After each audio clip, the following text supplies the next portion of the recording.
नमस्कार दोस्तों, आपका स्वागत है हमारे YouTube channel learning point with Abhishek में। यहाँ आपको मिलता है प्रतिदिन न्यूज़पेपर का डिक्टेशन।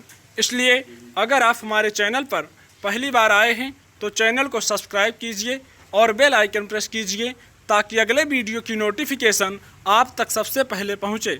वीडियो को लाइक कीजिए, अपने दोस्तों को शेयर कीजिए और अंत में हमें कमेंट करके ज़रूर बताइए कि आपको ये डिक्टेशन कैसा लगा। इस वीडियो में आपको मिलेगा 80 शब्द प्रति मिनट, 90 शब्द प्रति मिनट, 100 शब्द प्रति मिनट और 110 शब्द प्रति मिनट का डिक्टेशन। Ready, start. हमारे सौर मंडल के चौथे ग्रह मंगल को लेकर दुनिया में इन दिनों एक सनसनी सी पैदा हुई है। जुलाई के दूसरे पखवाड़े में अमेरिका और चीन के अलावा संयुक्त अरब अमीरात ने भी मंगल की ओर यान रवाना करके अंतरिक्ष की दौड़ में अपने को दर्ज करवा लिया है। हालांकि इन तीनों मंगल अभियानों के करीब करीब एक साथ पृथ्वी से रवाना किए जाने का कारण खगोलीय है।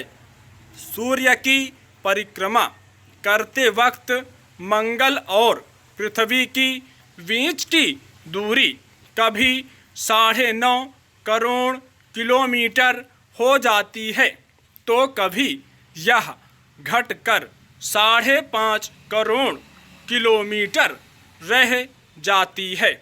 हाल में जब ये दोनों ग्रह करीब थे तो अंतरिक्ष वैज्ञानिकों को मंगलयानों के प्रक्षेपण का अनुकूल समय मिल गया और कोरोना काल में भी उन्होंने अपने मिशन मंगल रवाना करने में देरी नहीं की। पर सवाल है कि आखिर दुनिया में मंगल को लेकर इतनी दिलचस्पी क्यों जगी है कि एक साथ कई देश इस ग्रह पर अपना यान पहुंचाने की होड़ में हैं।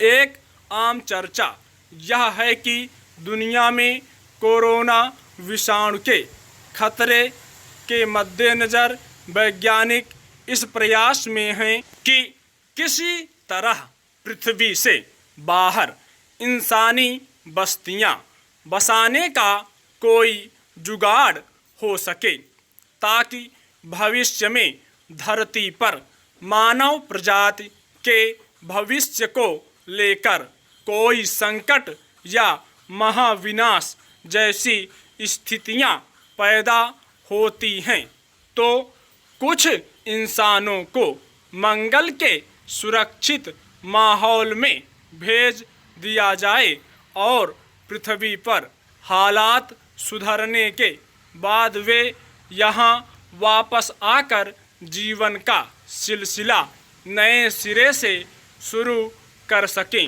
हालांकि इस तरह की कल्पना पहले से की जाती रही है। स्टीफन हॉकिंग जैसे विज्ञानियों ने पृथ्वी से बाहर जीवन पनपाने की योजनाओं को आगे बढ़ाने की बात कहकर ऐसी कल्पनाओं को जन्म दिया। लेकिन मंगल को लेकर अभी तक हमारी जो समझ बनी है उसमें वहाँ मानव रिहाइश का कोई प्रबंध हो पाना दूर की कौड़ी लगता है। मौजूदा यानों की जो गति है उनसे यदि किसी इंसान को वहाँ भेजा जाएगा तो एक तरफ के रास्ते में ही मोटे तौर पर 7 महीने लग जाएंगे। खाने पीने, ऑक्सीजन और सुदूर अंतरिक्ष यात्रा के सारे जोखिम उठाने के बाद अगर किसी तरह से कोई इंसान मंगल तक पहुंच भी गया तो वहां उसके जीवित बचे रहने की कोई संभावना बनेगी। इसे लेकर वैज्ञानिक जरा भी आश्वस्त नहीं हैं।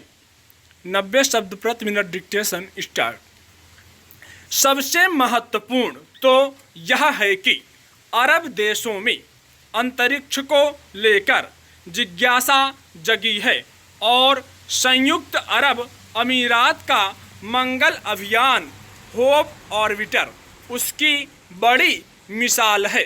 इस अभियान का वैज्ञानिक महत्व कितना है और इससे संयुक्त अरब अमीरात क्या कुछ हासिल करता है, इसका खुलासा तो उसके यान के मंगल पर पहुंचने के बाद होगा, लेकिन फिलहाल इसका भावनात्मक महत्व काफ़ी ज़्यादा है। अरब जगत और पश्चिम एशिया ही नहीं, किसी भी मुस्लिम देश की तरफ से मंगल पर भेजा गया यह पहला मिशन है। ब्रिटिश दास्ता से आज़ादी की 50वीं वर्षगांठ मना रहे संयुक्त अरब अमीरात के लिए यह जश्न का भी एक अवसर कहा जाएगा, क्योंकि इसे वह अपनी एक उपलब्धि के तौर पर प्रचारित करना चाहेगा। लेकिन इससे ज़्यादा महत्वपूर्ण बात यह है कि तेल संपदा के ढेर पर बैठे अरब मुल्कों को भी अब यह लगने लगा है कि दुनिया में अपना दबदबा बनाए रखने के लिए विज्ञान की दुनिया में भी कुछ ऐसी उपलब्धियां हासिल की जाएं और ऐसे क्षेत्रों में कदम बढ़ाए जाएं जिनसे अरब देश प्रगतिशील राष्ट्रों की पांत में शामिल हो सकें। अरब देशों में यह समझ बनने लगी है कि एक दिन जब तेल जैसे संसाधन चुकने लगेंगे और दुनिया हरित व स्वच्छ ऊर्जा के स्रोतों पर निर्भर हो जाएगी, तो तेल की संपदा पर टिके समृद्धि के उनके महलों को ठहरते वक्त नहीं लगेगा। संयुक्त अरब अमीरात के मंगल अभियान की तुलना में चीन और अमेरिका के मंगल अभियान ज़्यादा ठोस इरादों के साथ रवाना किए गए हैं। अमेरिकी स्पेस एजेंसी नासा के तो 2 लैंड रोवर स्पिरिट और अपॉर्चुनिटी पहले से ही मंगल की सतह पर मौजूद हैं, लेकिन नासा ने अब जो नया यान परसिवरेंस रवाना किया है उसके पीछे बड़ी योजना है। इस मिशन के यान में नासा ने 1.25 किलोग्राम वजनी एक हेलीकॉप्टर भी भेजा है। यदि यह यान सफलतापूर्वक मंगल तक पहुंच गया और हेलीकॉप्टर ने मंगल पर कामयाबी के साथ उड़ान भर ली, तो यह मानव इतिहास में पहला अवसर होगा जब मंगल पर इंसान का बनाया हेलीकॉप्टर उड़ान भर रहा होगा। नासा ने अभी तक अपने रोवर्स स्पिरिट और अपॉर्चुनिटी से जितनी जानकारी बटोरी है उनका संबंध एक सीमित ज़मीनी दायरे से था, लेकिन यह हेलीकॉप्टर अगर वहां उड़ान भरता है तो मंगल के असीमित इलाके की छानबीन इससे हो सकेगी। यही नहीं, नासा ने रोवर परसिवरेंस को 2026 में अगले मार्स मिशन के साथ लौटने की योजना भी बनाई है। अगर सब कुछ योजना के मुताबिक चला तो कह सकते हैं कि मंगल पर इंसान के जाने और उसकी सुरक्षित वापसी की संभावनाओं को इस मिशन के जरिए टटोल लिया जाएगा। इसी तरह चीन के मंगल अभियान में भारतीय मंगलयान की तरह एक ऑर्बिटर, एक लैंडर और एक रोवर शामिल है, जो मंगल की सतह, उसके नीचे और ऊपर यानी वातावरण के बारे में और जानकारी जुटाएंगे। क्या पता अंतरिक्ष में जीवन के लिए जरूरी पानी और जीवनदायी गैसों की मौजूदगी का कोई नया सूत्र इनसे मिले। 100 शब्द प्रति मिनट डिक्टेशन स्टार्ट। ज़्यादातर मंगल अभियानों का मुख्य उद्देश्य मंगल पर जीवन की स्थितियों की खोजबीन करना है। ऐसा इसलिए है क्योंकि वैज्ञानिक साबित करना चाहते हैं कि मंगल अब तक के अनुमानों के विपरीत है और यह एक सूखा और बंजर ग्रह नहीं है। यही नहीं, इसकी सतह पर पानी है जो वहां बहने की स्थिति में है। इसका एक बड़ा दावा साल 2015 में नासा के ग्रह विज्ञानी जिम ग्रीन ने भी किया था। नासा के अंतरिक्षयान मार्स रिकॉनिसेंस ऑर्बिटर से लिए गए चित्रों व प्रेक्षणों के आधार पर उन्होंने कहा था कि मंगल की एक सतह पर ऊपर से नीचे की ओर बहती हुई धाराओं के प्रमाण उक्त यान से मिले थे, जो करीब 5 मीटर चौड़ी और 100 मीटर तक लंबी है। ये जलधाराएं कम तापमान या फिर सर्दियों में गायब हो जाती हैं और तापमान बढ़ने पर यानी गर्मियों में एक बार फिर प्रकट हो जाती हैं।